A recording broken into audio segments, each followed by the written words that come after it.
You're back with Creep News. We're your creep YouTube channel. Everything Coming to you live from Creep Street. coming to you live. Creep News. This is Creep Central. The Creep you Like and subscribe if that works. If that works for you, like it. We'll do that every time.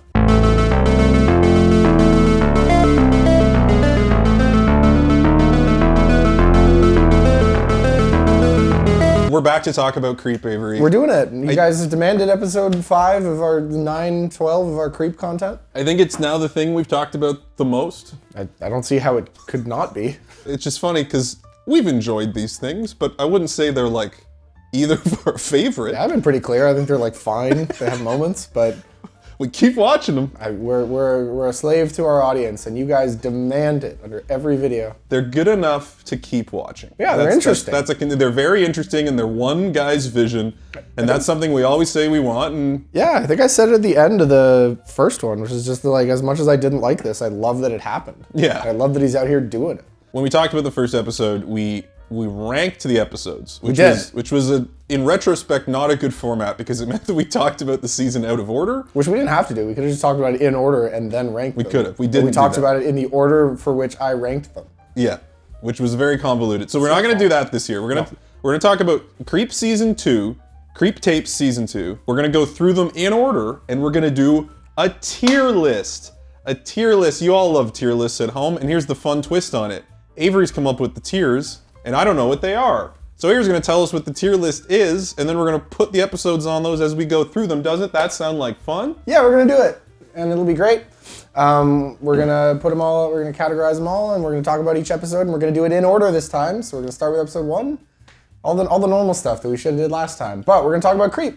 And I have thoughts about the season as a whole, but you'll have to wait till the end to hear that. You'll have to just hang out, because I want to get right into these episodes. Let's get into our Duplas meat and start talking about Creep Tape Season 2, Avery. Now, do you want me to tell you all the tiers now, or do Yeah, you want, let's like, as they come out? unveil the tier list. So what are the tiers we're working with today? All right, Reed. So at the very top, we're gonna much as the way that they have the Criterion collection, we're gonna have the Peach Fuzz collection for those really special items that Peach Fuzz himself wants displayed on your mantle and to etch in the halls of history. Peach Fuzz stamp of approval. Exactly. Kind of thing. All right. So I think the Peach Fuzz collections for the real special ones that reach the top.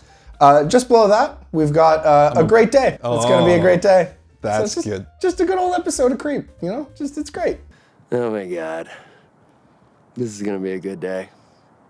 Then below that, we got the ones where there's some good pieces. Doesn't quite work, so it's gonna need another take. Okay. What I say? Let's get another take. Do it again. Run it back. One more. Let's get another shot, right? Okay. And then way down at the bottom, which spoiler, we're gonna have a couple from this season. We've got Axe It. Just not it. You didn't do a good job on this one, Duplas, but keep it up. Yeah. So that's gonna be our 4 tiers for today. Those are good tiers. I can get behind this. I can already see where a lot of things are going to slot in here. I'm curious. We're not gonna go 6 for 6. I'm certain of that. No. We might go 5. I think the general ordering will be similar. There was a Yeah. pretty clear quality in my eyes to these, but I've said that before, and we There is. completely I disagree. think there's one we could be very disparate on, but we'll see. Okay. We'll see. And I will say, I only have one that is certainly in my Axit tier right now. I have 2, but one's yeah, I have 2. Okay. I have one that was...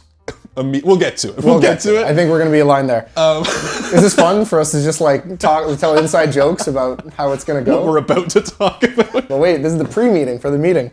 Let's talk about the first episode, which is Joseph. And this is Mr. Green Corner alumnus, David Dasmalchian of Last Voyage of the Demeter and Late Night with the Devil. Now, I was thinking, you know how we call movies with Michael Shannon Shandangos, movies by Mike Flanagan Flandangos? Robert Eggers movies are eggs. Eggs, that's another. I'd like to introduce the Dasmel Chango. All right, so we start off strong with a Dasmel Chango. And key to this, we're never going to explain that again. So in 5 years, when we have him in Dune 8, he was already in Dune, shit. And he's dead. Bad pick. What's something else? Oh my god. This is gonna be a good day. I think what we should do, before even talking about the episode, let's throw it on the tier list so we know where you stand. For me, this one's in the Peach Fuzz collection. Peach Fuzz collection? Okay. I think this was teetering, and I'll talk about it why, but I'm going to say Okay, we talk about, I don't love Creep all the time. Yeah. I think it's interesting, and so coming into this next one, I think some of the feedback I gave on season 1 of the Creep tapes was very much like, kind of seeing a lot of this. There was some new ideas, but a lot of it was a guy in a cabin and I'm a little bored. So like coming into this, I was really like, okay, we're season 2 here. What do we got? New. Give me something. And then when he pulls off that mask and it's David Dastmalchian under there, I'm like, hell yeah. You did it. You did Let's something go. different. That's something new. I also was and still on the fence about whether this is a certified peach fuzz. Although I do have it in the second Oh my tier. God. So I'm going to put this into is a great day. I'm putting it in a great day. Okay. Which has more to do with execution than concept. We'll get into that. I had this teetering for that exact reason where I think it never recaptures the height of right when he pulls the mask off 2 minutes in. Yeah. So I mean, let's as a very brief summary, we'll do these for all the episodes. Yeah. The Joseph is essentially a remake of Creep 1. Yep. Except that it's a copycat killer. David Dastmalchian, Joseph, is being Mark Duplass in Creep 1, and Mark Duplass is playing the victim. Of course, Mark Duplass knows what's going on. So it essentially works as like a parody of Creep 1 or a meta commentary on it in a really fun way. And we talked about how the first episode of season 1 was functionally a remake of Creep 1. Yeah, and like really similar. And we talked about how I think that was essential because a lot of people probably watched the Creep tapes and didn't watch the movie, so you kind of needed a level set one of like, here's what a creep is. You couldn't do that again, but they kind of did. I think by like remaking Creep 1 but making it functionally satire is a brilliant way to again reintroduce us to the main beats of what a creep is, but also have fun with it and also like poke fun at himself. Like I feel like there's a lot of Mark Duplass owning up to the mistakes of the series and talking about what works and doesn't, and kind of addressing the absurdity of it all. I know this isn't supposed to be a shot-for-shot remake, but is he really gonna skip the whole My Life setup? It's an important scene. Masterpiece of concept, right? What do you do for the first episode? This is an A++ idea for what do you do with the first episode of season 2. And as soon as I realized what was happening, I'm like, hell yeah, I'm so on board. This is awesome. I do think we can talk about some of the execution. It was only okay for kind of the rest of it is sort of where I was at. I think some of the comedy didn't land in a way, I mean, that'll be a bit of a theme. A couple episodes actually had great comedy, but a number don't. And this one, Mark Duplass is winking the camera because he knows what's going on. And it was some of it didn't work. And it almost felt like I wanted more of the concept execution than Mark Duplass being silly, because we get plenty of Mark Duplass being silly. Yeah. And a lot of it leaned too much on Mark Duplass winking at the camera, whereas I thought everything Dastmalchian actually did was great. I think my favorite part of the episode, and what I wish more of this episode was, is like the moment when Mark Duplass realizes that this guy is not cut out for this and he's gonna fuck this up. You could try to force me to drink it. A little scuffle ensues, you know? But this is your movie. You're the director, I'm just the cameraman. And he voluntarily takes the drugs and drinks both of the drinks to knock himself out just to give the guy a shot. That is a great example of like what works in this episode, but a lot of it does divulge into just kind of talking and not using the concept to its fullest potential, which is why I didn't have it right up in the peach fuzz. I think that's fair. I think that Dastmalchian was obviously having a lot of fun. I think through the middle of the episode, I don't know that I quite he didn't match Duplass. No. Which is a tall order in Duplass's project to like roll up and You're just in his really realm. meet him. And that is tough, but I think that, he was a little weaker as it went on, and we could talk about the ending, which is like the thing from the menu. He convinces him to kill himself for the movie. I was like, sure, I guess that's what you do. It was kind of by the numbers through a lot of, like, once you realize what's happening, it was fun to see Mark Duplass kind of observing and commenting on all the stuff. Like, what, you're gonna do Tubby Time now? Like, you're only offering $100? Like him criticizing his execution of the Creep 1 was the most fun in the episode. $100. Really? So I want to talk a little bit here. I've got a bit of a concept I want to introduce, and this is too convoluted. Cut it. You can essentially distill Mark Duplass in this whole series down to he's doing one of 4 things. It's like there's a little axis you can do, whether he's acting or not, and whether he's stable or unstable. And that's 4 different guys. Right? So it's a Yeah. So there's 4 different guys that Mark Duplass is being throughout all of this. And I've made a bit of a system for this, right? So when he's acting, he's playing a character, and he's in control, and he's stable. That's Creep 1. This is where he's playing Joseph from Creep 1. And he's like a troll often. He's like silly, he's like pushing boundaries. He's like not directly threatening, but a little off-putting. I think that in general, those are fine. They're fine. That's the default. That's the default. You get a fair amount of that. Then you get when he's not acting and he's stable. And that's this. And that's where you're getting his unfiltered, I'm talking to the camera and I'm like having fun. And that you can kind of call the Pete, because that's when he's like Pete from the League. When he's like meta and he's like sarcastic and he's doing the commentary. For whatever reason, it's not the point of the series, but that's the stuff I love. Okay. That's my favorite. When the mask off. Yeah, he's the mask off. You kind of got his POV as the killer as he's doing things and like having fun. And that's what you get this episode. Then you have the not stable and not acting, which is like the Wolfie stuff, like his backstory, the weird sexual... The psychosexual shit. No, it's kind of a lot. It's like really grotesque. And then you get when he is acting unstable, when he's like an insane guy. So that's number 4, and that's I guess like the Peach Fuzz one, or like the environmentalist guy in this season. This will all make sense. Like we'll chart them all out. But you kind of got these. The more I thought about it, like everything's in one of these 4 buckets, and how much I enjoy it is pretty directly which bucket it ends up in. That's it. I've had these thoughts and not put it on that clean grid before, so I think this will be a useful tool in our dissecting of the creepovers. You got your Joseph, you got your Pete. You got your Wolfie, and you got your Peach Fuzz. So it's essentially a 2x2 axes of either acting or not acting, and then control or out of control. Yes. Got it. That's exactly it.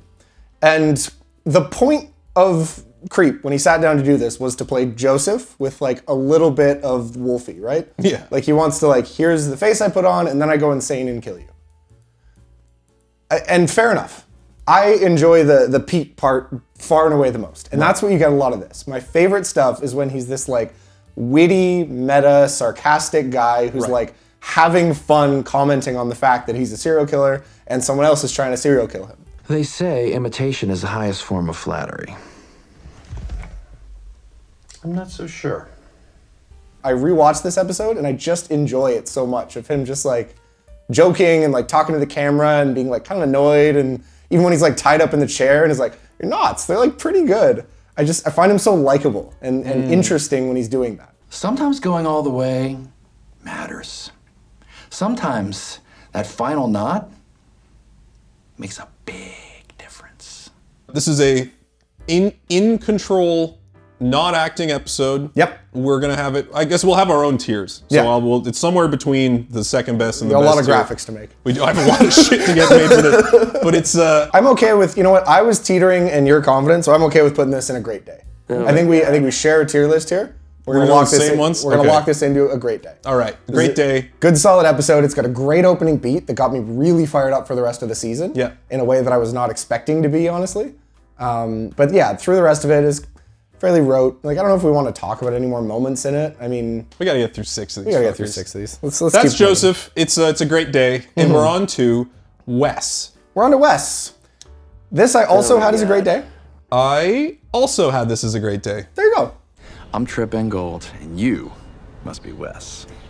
I would say one of my bigger gripes with the last one with Joseph was that after you get the reveal of it being flipped, it is again him and one guy at a cabin. Formula. And he kills him at the end. It's the same beats, even if it's a different premise.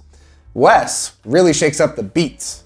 That was great. I think on paper, this episode is the one I would be most excited for. If you described to me ideas for season 2, this is what I really wanted. And again, there's some execution reasons it's not in the Peach Fuzz, but I love this episode. For the folks at home, if you didn't watch this thing, Wes, he's playing a real estate agent, and he's gonna go shoot a real estate ad, and then on the way... It's for like a house flipping show, I think, right? House flipping show. And on the way to it, the guy he's abducted fully figures out that this is what's gonna happen. Who, like, you barely ever see the guy, you don't get much, like, Wes, like, you don't really, but he's just like, he's trying to get out of the car. He's too smart. He calls the bluff immediately, he runs away.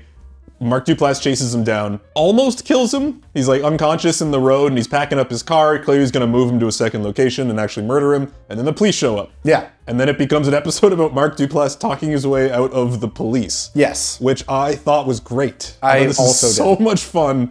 And it forced this character into, like you said, so many of these episodes end up being Mark Duplass in a cabin with one guy.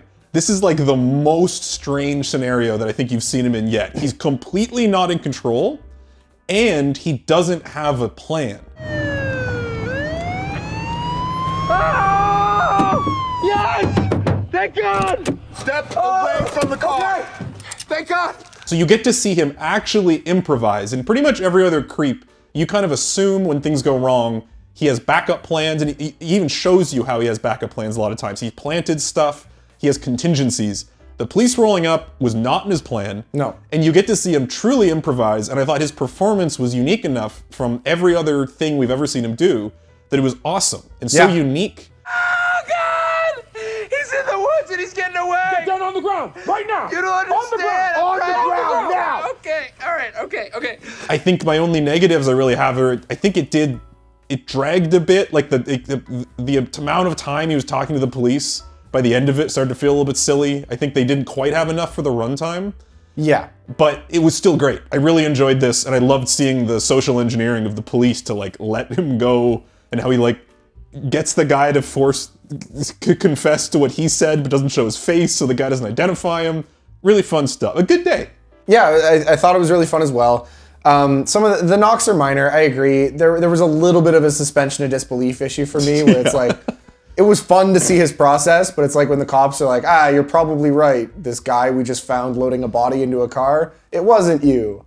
Like, I'd never quite got there. There's a suspension of disbelief element for sure. Wes was like fine. A lot of these about the protagonist. He didn't really get a ton to do. And he's like, barely in it. But there were some little moments in this that I really did enjoy. Like, yes, it was really cool to see him have to kind of execute a backup plan, and it worked.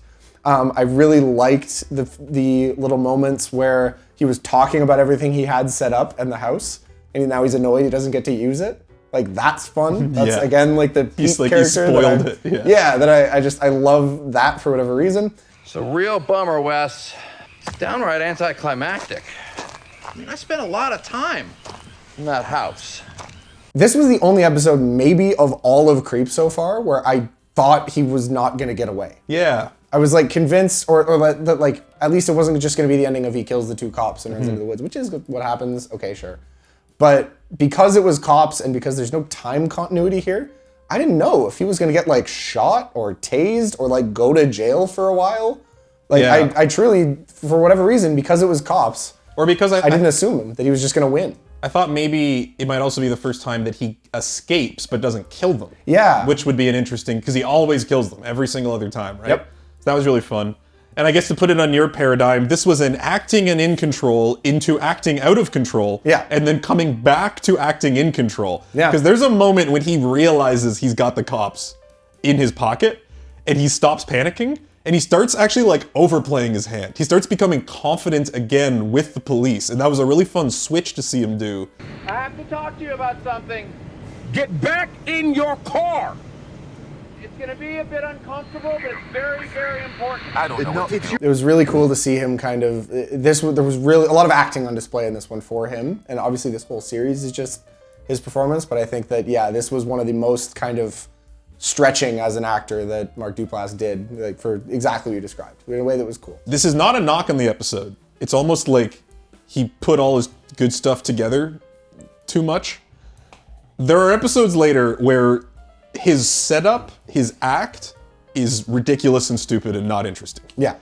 This episode, the real estate flipping show, where his whole thing is he wants to be about professionalism, and you can tell that's gonna be the angle, is like, whenever the guy starts thinking I'm weird, I'm gonna convince him I'm so professional, professionalism is my number one thing, that's how I'm gonna gaslight him. Yeah. I thought that's a fun idea. I'm sorry to be such a stickler on the hiring process, but professionalism is very important to me, Wes.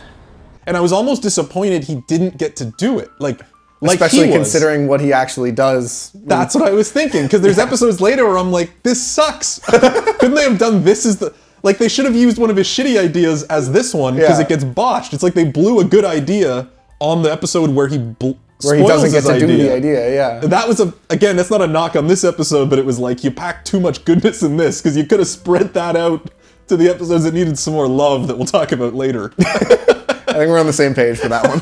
We'll get to it. But no, I agree. It is fun to have one that's kind of left to the imagination, because like you can easily say that the house flipping one might have been a dud as well, right? But like I agree. I liked the little bit of the character we got. That's like enough character for me.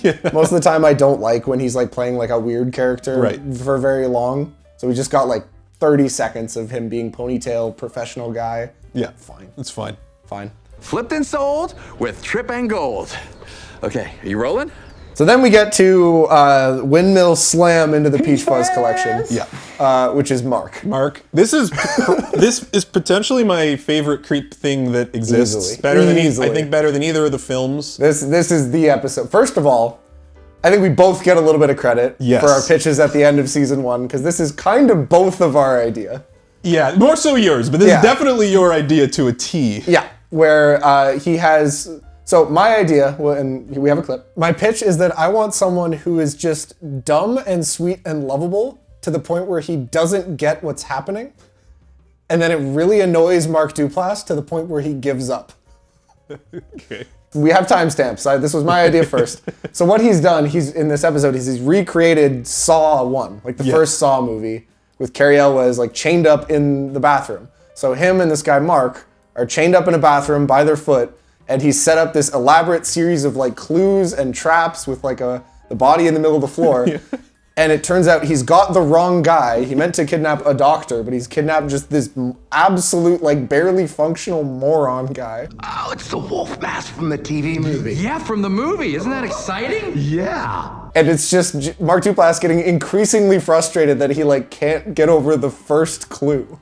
I think we should check the door. The door's locked. We tried the door. We're chained to the walls. We're not getting out of here unless we play the game, okay? What about the poem? It was so funny. It was so interesting. Yeah. Also, I have to give a shout out to the guest star. I'd pull up his name, Robert Longstreet. He was great. He's a character actor I've talked about on our show before. Really? Because every time he shows up, I think he's amazing. What's he been in? Well, the most recent thing I can think of was Midnight Mass. He's Joe, the guy with the dog. Oh my God. He's just lost a lot of weight and doesn't have a beard. It's that guy. Wow, okay. But he's an actor who, since I recognized him there, I've realized I'd seen him in a million things, and I've seen him in a million things since, and he's always fantastic. Yeah. He's like one of those guys you're like, oh yes, I gotta go look this up, because now I'm just gonna be like, oh, he's that guy from that. Because exactly. like, I didn't recognize. He's one of those guys. You barely see his face in the episode. It's like all dark. So He's as important to this as Mark Duplass, if not more important. His performance as an idiot is so funny. I don't... If you're hiding a DVD in here, where are you putting it?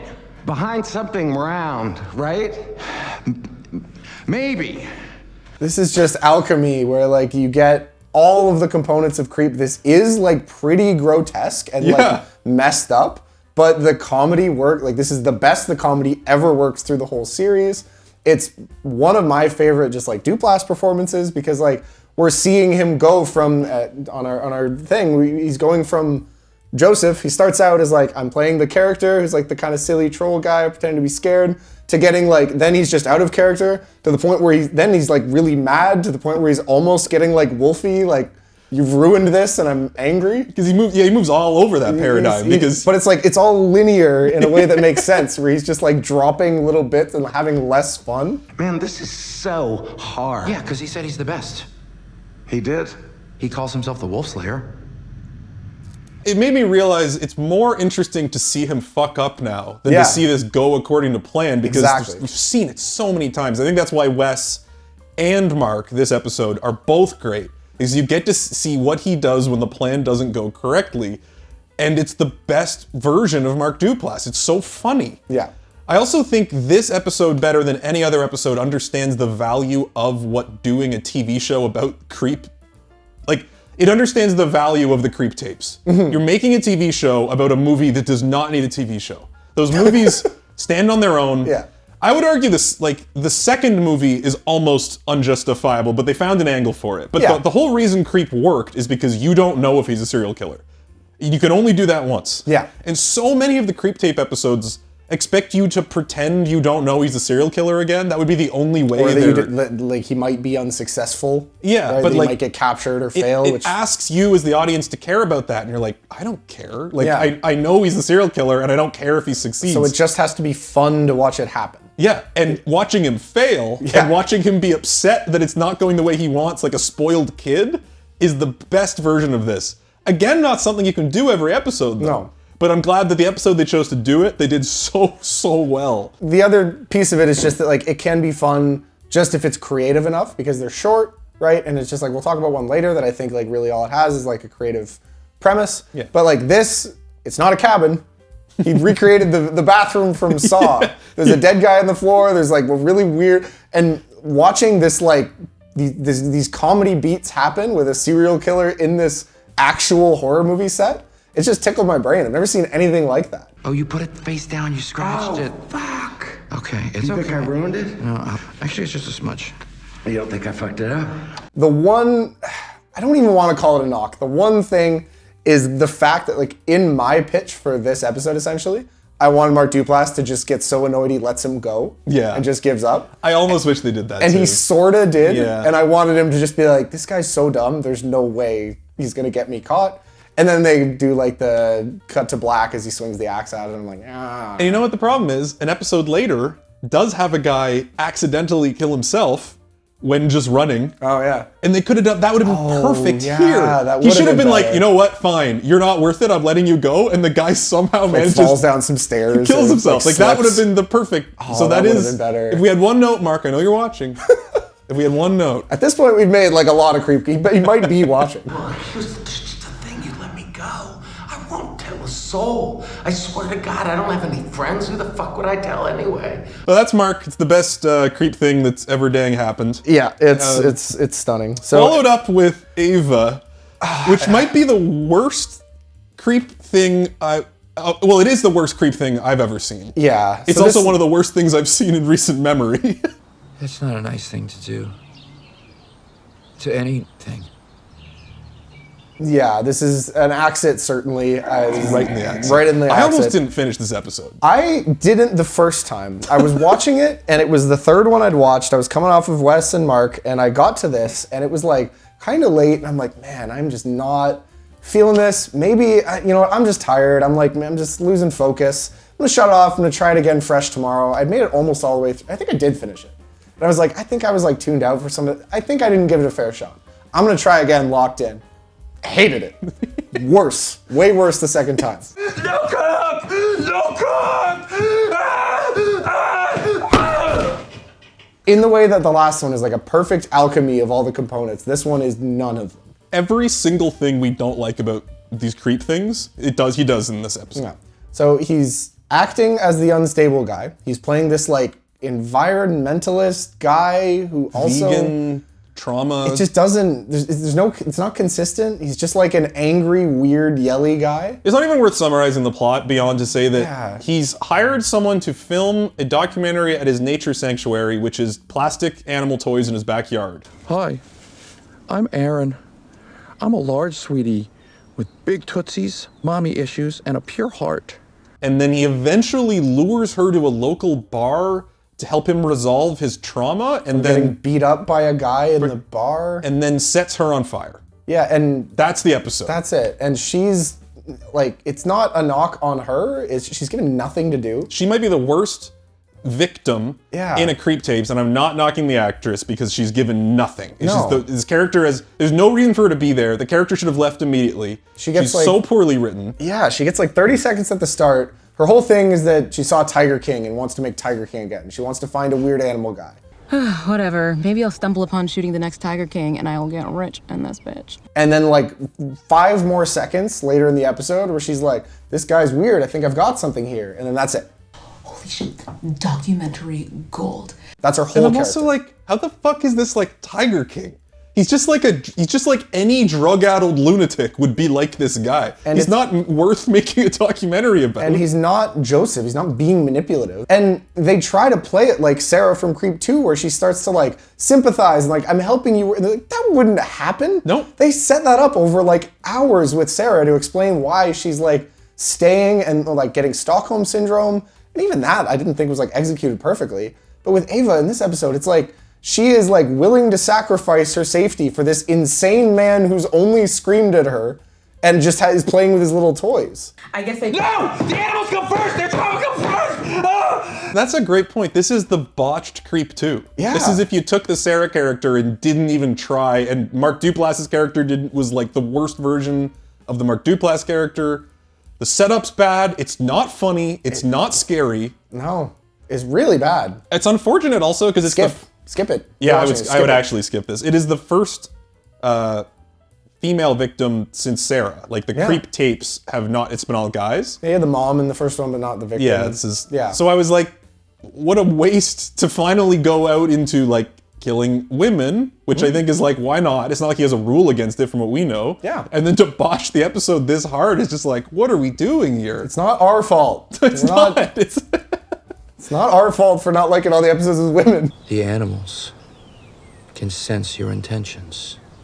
It's kind of an interesting kill idea in a completely different episode that like he's going to self-immolate and then tricks them into self-immolating themselves. That's more interesting to me than just killing them with an axe again. Yeah. But again, they don't even do it right. No, they didn't execute it. He's covered in gas and lights a match and throws it on her who's covered in much less gas. He doesn't set on fire. That doesn't make any sense. I hated this episode. I don't even want to talk about this anymore. No, This axe it. Skip this episode. Mark Duplass, you know better. Fuck you. It's bad. On to Nick. Maybe we should take a break. Digging up the past like this is difficult. So now we get Nick, which is the closest to your pitch. From last season. So let me speak to that. First of all, let's put it on our rankings. So I had this in the, what's the second last? This was another take for you. This is another take for me. Me too, but I thought you were going to have this high. This was I the one did too, that I thought. when it started, I thought it would be higher. So let me explain.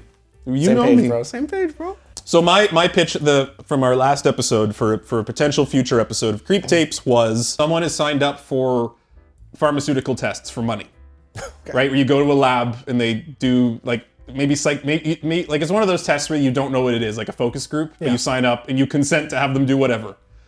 Mark Duplass has, of course, killed the head of this research facility, and he's the only one there pretending to be a doctor and wearing a lab coat. And the person that shows up is the only one who showed up. Everyone else canceled. So the episode is Mark Duplass taking them through tests and experiments, and he just keeps making them weirder and pushing the envelope until obviously he kills him. That was my idea for an episode, which is what this is. He kills a psychiatrist, impersonates the psychiatrist. Right at the start, which is a fun sting. Yeah, and we've never actually, I don't think we've ever seen him do the prep kill like this, where he kills the first guy. That was kind of neat. Yeah. So he kills the psychiatrist, dresses as him, waits for the patient to come, who's a guy who's called his doctor because he's suicidal. It's Christmas Eve. It's like emergency, last minute patient. Yeah. Everything up to here, I'm locked in. They sit down. They even have the classic lie on the couch psychiatrist shot. And Great I'm like, premise. Yeah, and I'm like, wow, that's awesome, because what a great way to play with the boundaries of trust, right? Yeah. You trust your doc, especially a psychiatrist or a therapist. This is someone you wholly trust, you're completely honest with. That's a great stage for Mark Duplass to do creep shenanigans. And then he immediately gets dressed as Santa and talks about his dad f***ing him when he's a kid and he goes full, like, acting unstable, crazy Mark Duplass and blows the whole concept out of the water. The guy is immediately like, oh, you're nuts. I'm gonna try to leave. What happens in Santa's workshop stays in Santa's workshop. Come on. Come on. Okay. Come on. They don't even do the doctor-patient thing. They doesn't even give it a chance. And they just fucking blow it. This has been super helpful, but here, No. Don't turn this around on me. Yeah. But I like the setup, and it wasn't as bad as Ava, so I have it in another take, because this is a great idea. Yeah. There's great stuff in here. It's all the execution is the problem. Completely agree. This took some thinking, because like I was so excited by the setup that I think even when I finished the episode, I was just like, cool, like great idea. And then like the more I thought about it, the more I'm like, And I think one of the things I hit on that was my biggest problem, this is maybe the most sympathetic protagonist. He's the wrong guy for what you do here. my mom worked all the time and she didn't have any money. We didn't have any money. There's hardly any presents. He's also like a genuinely great actor. I thought he was one of the most believable performances, but that doesn't this like work. Horribly depressed suicidal guy. But then he also gets maybe like tortured the worst of like maybe not anyone, but like it's pretty bad. It felt like in very bad taste, which is funny to say, but it felt like you should know better show. This isn't the guy to do this episode with. I was so sad for him, and he like wasn't far enough gone or like weird enough. They don't even like use the Santa element. Like, why is this a Christmas episode? The psychiatry angle's enough for a whole episode. You don't need it to be about believing in Santa. And like having him like, no, you gotta sit on my lap because I'm Santa. And he's like, no, thank you. Yeah. And then it's like he gives him nothing because he's just like a pretty regular guy who's depressed. Listen, I appreciate what you're trying to do here, but I don't think this is for me. Oh, for the love of Frosty. All right, get the camera. Come on. You needed some very different character to do this Santa bit. I don't know if I don't know it. Like, you just find someone who's like obsessed with Santa or something, but like... It botched the Christmas idea and it botched the psychiatry idea, both of which could be good ideas.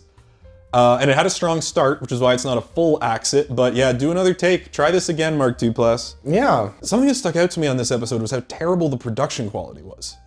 So, Mark, the Saw episode, obviously the best production quality. Yeah. Like, they literally made the Saw. It looks great. Threw the whole budget on renting out that. I don't need that from every episode. I think a lot of these episodes are just supposed to look like mundane places, people's houses. That's fine. It's supposed to look like everyday life. There was something off about this where it felt cheap. Like they ran out of time or money. It's supposed to be Christmas. Yeah. And the Christmas decorations are so strangely not realistic that I'm like, you clearly put these up at an Airbnb in the last hour. Like, the best example I can have is there's like a banner on the wall that says Merry Christmas.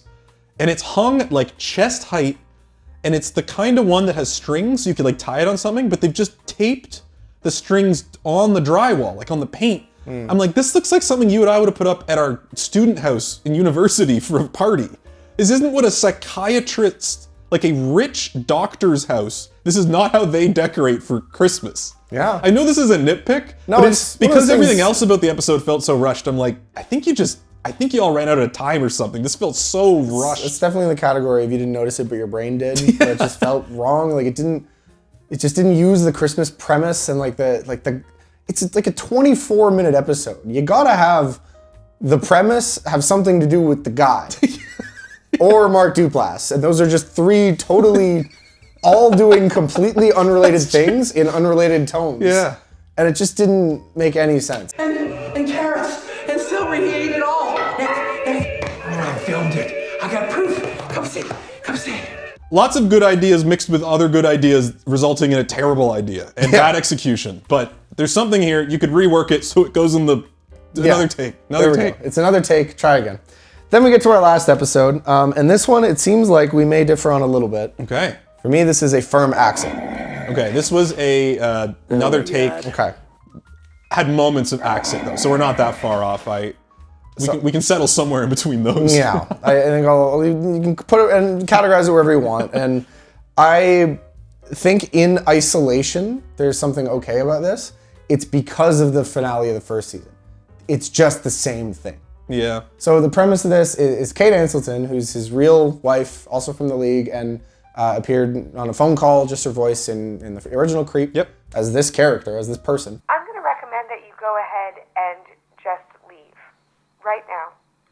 What the fuck's going on? She blackmails him essentially into coming over to her house, and they are weird incest psycho siblings. Yeah, so it's his sister? At least like adopted or foster sister. They don't really say, but they yeah, have, they like, grew up together. A legal marriage, and she's like under house arrest. Well, not actual house. I think it's like his house arrest. Like, yeah, he's locked her up in a house as like a kept woman, and then most of the episode is her trying to have sex with him. Yeah, which is just really strange. awkward and uncomfortable. Like, maybe you're a big weirdo pervert and this works for you, and you like this being like how grotesque this was. I love Angela and her boobies more than mommy. Finish strong. It did not work for me at all. Like, I like Kate Ancilton. I appreciate that she got a chance to kind of choose scenery and that this was an episode focused not on Mark Duplass. It just did not work for me. Yeah, it definitely doesn't work. I have it in another take. So it's like, I want to talk about the reasons I don't have it as Axit. Yeah, okay. Because there's a couple things in this episode I liked. I think if we didn't have the mom episode from season 1, I would have liked this more. Agree. Because I think this is essentially them trying to remake that, but do it a little better. But we can't get the taste out of our mouth of that last one. They even have a line in this episode about how that mom is not their real mom.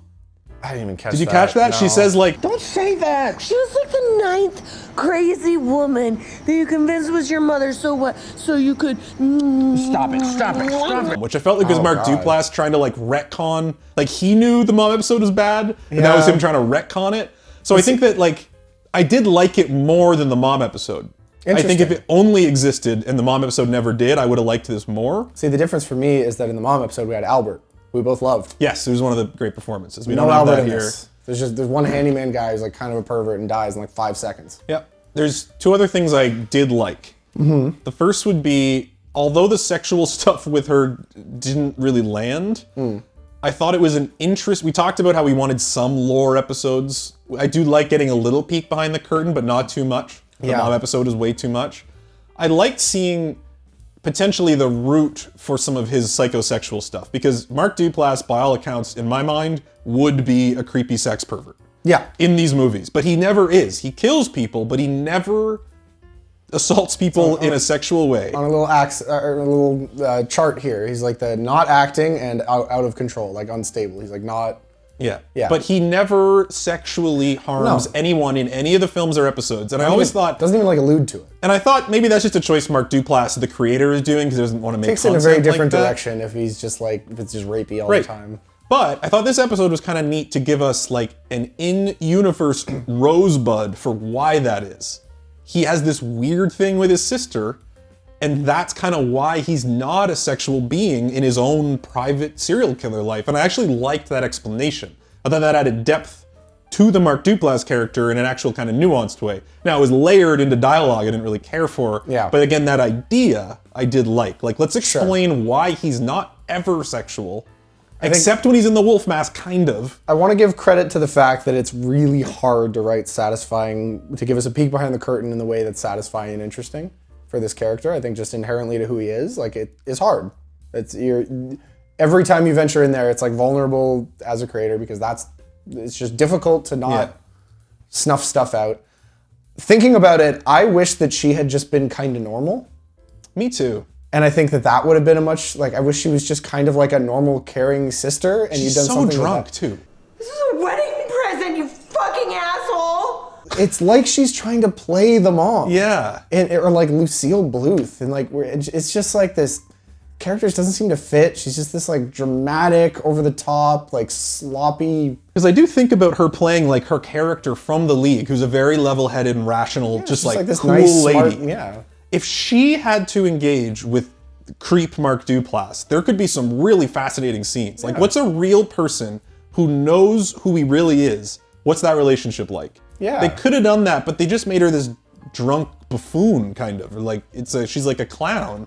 Yes. Isn't that just the most romantic thing you've ever heard in your whole life? There's one other thing I did like, though, and this is something that I like the idea of and the execution that kept it out of the accent. And I liked seeing the power dynamic fully switch, where Mark Duplass is the victim. When he shows up to the house, he's like, I'm not gonna get sucked into a crazy, I'm gonna set boundaries. He's the victim going to the house for the first time really ever. Boundaries. It's just boundaries. And it's not a facade. He really is the victim. She has the power, and he has to escape at the end. And I actually liked seeing him be that like kind of frightened, more adolescent version of himself, and knowing that it wasn't a performance. This was like really him. Sure. In a way that worked way better than the mom episode. Okay. So that was one thing I did like. Yeah, in the mom episode, he was very like petulant in a way that didn't necessarily feel authentic. Yeah. He didn't feel like out of control. He felt just more like it was cringy. Mom, I don't want to go to bed. Yeah. And it was like weird. Whose room is this? And you need to just calm down. We're going to de-escalate a little bit. No! No! In this one, it felt more like he's like actually like introspective because he's uncomfortable and scared. Like her performance did too much. Yeah. But he actually played it quite level. I liked his performance in this episode as playing like a guy who's kind of like, my sister's really drunk and trying to have sex with me and I don't know what to do. Yeah. So that's the one thing I like. Again, there's so much wrong with this episode that it's like, let's do it again. Another take. Yeah. Okay. But it wasn't Ava. No, it was. There's something here. There should be a tear break between this and Ava, I think is fair to say. Don't look at my boob. I'm not looking. Don't look at my boob. I'm not looking. Don't look at I'm my not looking. boob. Oh. And that's the last one. That's Creep Tape Season 2. We talked about them all. So looking at our tier list, we've got Peach Fuzz certified. We've got Marks. Just Mark. I think that feels right. Because you had Joseph down in a great day. I had Joseph and Wes in Great Day, which Joseph I think and those Wes. feel married in that they're not as perfect as Mark, but they're great episodes. And then we had Angela and Nick in the Do Another Take. Yep, which good idea. That feels right. Nick Good was ideas, better, bad but I think, execution. And then down there we have Axe Ava. Don't watch Ava. Get it out of here. Don't, Mark, learn from this. Don't do that shit ever again. That was terrible. Not good. So that, but you know what? Pretty good. It's literally half and half. Yeah. And it was also, unfortunately, it's the first 3 are the top 3. Yeah. And the last 3 are the bottom 3. That is kind of how that goes. It's like Star Wars. It peaks in the middle. It's just like Star Wars. It's just like Star Wars. I want to know one thing kind of overall. We talked about, after our season 1 discussion, how I said that I like the episodes that leaned a bit more into comedy. Mm-hmm.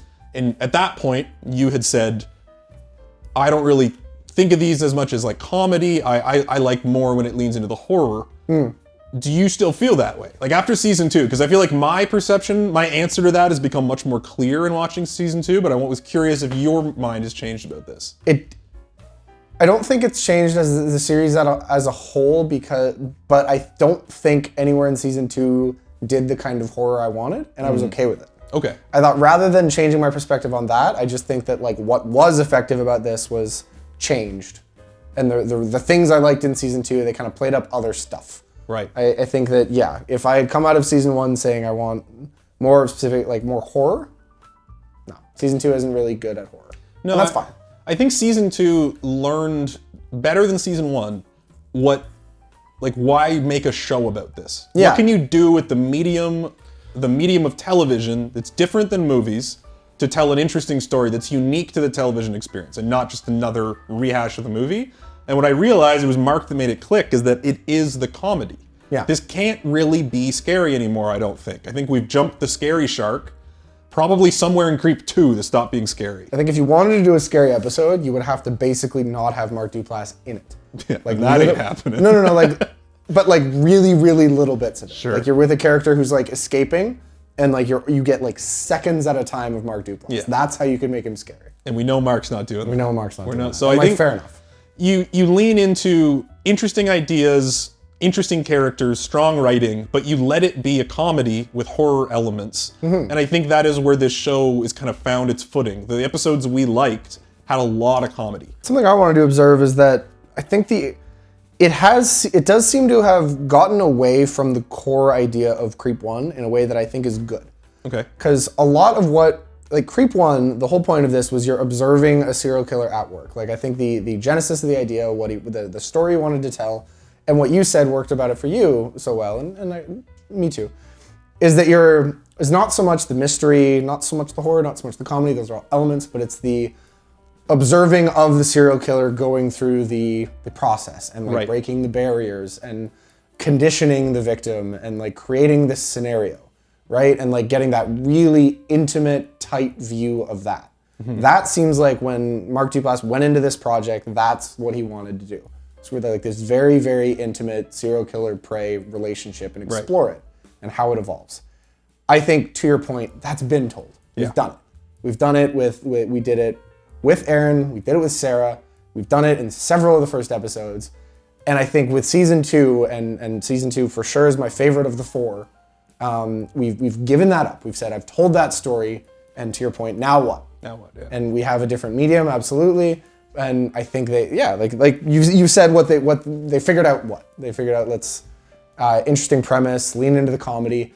I think there would be an angle, honestly, to turn this back into horror. Yeah. Just kind of different horror, and they didn't do that, and it might be hard, it might not work. But I think there like could be a route there. But this season did not really try to explore that, which, again, I think it's been done. I don't know that there was more ground there of like the really in-depth relationship between him and the victim, and that's fine. And I think if you ever want it to be scary, this is kind of a pitch. I didn't have an idea for an episode, but talking about this has given me one. To get this back to horror, maybe like first episode of the next season, or if you ever did another Creep movie, right? Like he gets for that. If you want to make it scary again, I think you almost need to like do, Mark Duplass has a character development. He changes his ways. I think if you have Mark Duplass like fully snap, he's no longer capable of being the guy in control. He goes feral. Okay, wait. Idea though. Idea. Yes? I don't want to just do cops again, but let's say he gets arrested. We have a whole episode where he's in adjoining cells with a guy that he just missed out on killing. And he is like fully mask off. There's no pretense. And he's just furious he can't get into the next cell and kill this guy. Something like that. That's interesting. That could kind of show the build up and the tension. Maybe that first episode ends with him finally getting in and it's not funny. Like he kills him and it's fucked up. Next episode, no one knows where he is. It's like manhunt in the woods. I want Mark Duplass. I think he has good acting chops. I think he doesn't have quite the acting chops to do as much of this as he's doing. Yeah. Like the vegan guy. There's maybe an actor that could have done, like, he can't do all these characters perfectly. I want him to go like Daniel Day-Lewis method acting, man in naked running around in the woods covered in mud. Lance from Grave Encounters 2. Yeah, exactly. Not that at all. I want him to go like Arnold in Predator. I want him to go like he actually snaps. He's no longer using the axe. He becomes like a force of nature. And he's just like, I want to see him go beyond the structured, cutesy serial killer stuff. I think that's the only way to make him scary again. It'd be hard is to break his paradigm. Because if he operates within the same framework that we've seen him do a million times, it can't be scary anymore. We know how it works. It's become clinical. We need to see him break and go beyond that into like creepy serial killer stuff that we've never seen him try before. It'd be hard to make that not comedic. I know, but I dare him to. I dare him to. I want to see him try. Because the worst case, it'll just be like an Ava episode. Yeah, fair. And if it doesn't work, go back to doing the other, whatever. But let's see if you can be scary, Mark. See if you can really scare us again. Maybe just once. Yeah. And then do more comedy, because clearly comedy is what actually works, but I want to see if you can scare us. I want to see if you can scare us again. And then I think the hardest stuff to do, but that I am still, the part that I'm still interested to see if you can do again is where you have like a really interesting foil character, which they have. I think Sarah's probably the best example. Yep. I think Mark also is a little bit. I think for some of the faults of Creep 2, Sarah worked well as like disarming him just by virtue of who she is and how she's interacting with him. I think that's really hard to write, especially at an episode, like a 20-minute episode length. But that's what the other thing they could do that I would be really interested in. I have one more idea for you that I think you'll really like. Hit me, let's go. This is almost always one-on-one intimate manipulation shit. Yeah. What if, we talked about the League a lot, what if he ends up in a scenario with like 3 other people? And we know he's the killer, obviously, but it's like an escape room scenario, or they're lost in the woods. They're all strangers when the episode starts. And he doesn't do his Joseph shtick. He acts like, actually like Pete, actually charming and charismatic. He fits in as one of the 4. And it plays out like a normal slasher would. Now the dramatic irony is we know who he is, but he actually just be a little more normal. Be normal enough that a group of 3 people wouldn't immediately be like, oh, it's him. Because it's easy to manipulate one guy, especially like emotionally susceptible people. That's who he picks. What if he picked 3 competent people and actually had to trick them? That's a really good pitch. And like, okay, because we've seen so much Creep so far, like don't peek behind the curtain at all until like the very end of the episode. You just you literally shoot it as if he is a victim. He is a victim. Don't show him doing any of the killing. Don't show any of it. Like just have 4 guys and like, because you know it's Creep, you've seen it. But just like have the 4 of them getting in arguments, playing off each other, like making little alliances. I think that's a fantastic pitch. And it's also, you can do it because it's only 22 minutes. And so it's like, it's not too long for us to keep up the act of pretending we don't know it's him. There's a novelty to it because these are short. Yeah. Have them like, it's just 4 guys, like the ritual. 4 guys go out for like a fishing trip and then like 5, 1 dies right away and then they're trying to get away and it's something like that. Yeah. That's great. And I would want him to not be the cameraman. Yeah. One of the other guys is filming all of it. Or they all have GoPros. Yeah, something neutral. That was another great thing about Mark was the standing cameras. Yeah. You get a little more camera action in that one. We come back to Mark. Mark was good. Mark was some good. If you watch this, I know most of you are not watching this fucking show. You just want to watch us talk. Go watch just Mark. Wait, isn't this the second puzzle? I thought the DVD was the first puzzle. No, he was very clear. The DVD is the clue to the first puzzle. This is the first. Wait. Well, Mark, we've done your work for you again. Now you can come watch this, and then I know season 3's in pre-production. We know you're waiting for this, and then you'll go write your scripts. We all know how it's working. We'll cut live to Mark Duplass watching this episode. That was Creep Tape Season 2. I'm sure we'll do Season 3. I think we don't need to rate the whole season, but I think pretty confident. This was my favorite piece of Creep media. I think this was really fun. I cut out Ava for sure, and some of the other ones were okay. This was great. I did really enjoy watching this. I liked it a lot more than Season 2. I think I still have a soft spot for the first Creep. Sure. It's probably still my favorite, but I think I said this Creep Tapes were my favorite piece of Creep media when they came out, so I think I've lied to you. But at this point, recency biases. I like Creep 1 and this, I think, are the strong points for me of the Creep franchise, although I like Creep 2. Creep 2, I think, is more spiky. Interesting. Creep 2 has some really good stuff, but has some really bad stuff. So I guess I kind of do like it all. Well, anyway, we'll keep talking about Creep. If you liked this, please like and subscribe. I'll also put all the other Creepoverse episodes down below, so if you haven't seen those, you can go watch them. A lot of them. Check out our Patreon. The Patreon, it's got extended episodes. It's got teasers about what we're going to do next. It's got director's cuts. We started the Green Corner Book Club. You want to read books with us? You can do it over in the book club. It's going to be fun. I meant to finish this fucking episode with like I was going to have an axe. We're going to Photoshop it in. Put it in After Effects. Aye!